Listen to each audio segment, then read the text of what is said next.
A local court in Kolkata has remanded Satadru Datta, the chief organizer of football star Lionel Messi's Salt Lake Stadium event, to 14 days police custody as investigations continue into the chaos that unfolded during the show. Datta was arrested by the Bidhannagar police at Kolkata airport on charges of alleged mismanagement, including lapses while escorting Messi and his entourage to Hyderabad. His counsel has claimed that Datta is being framed and said the remand period is expected to bring clarity to the case. The controversy erupted after Messi made a brief 22-minute appearance, his first at the venue since 2011, leaving thousands of ticket holders frustrated.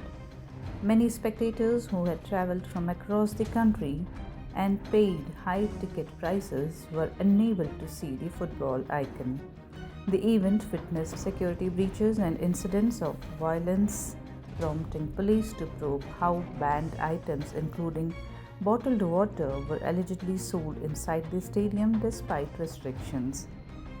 Reacting to the incident, West Bengal Governor C.V. Ananda Bose called for a judicial inquiry, strict standard operating procedures for public events, immediate arrests, and refunds to ticket holders. He said that when private parties commercialize sports, the public should not suffer. Leader of the opposition Suvendu Adhikari rejected the state-appointed panel and demanded a court-monitored investigation, while the Trinamool Congress dismissed the allegations as politically motivated. Investigations into the event management failures are ongoing.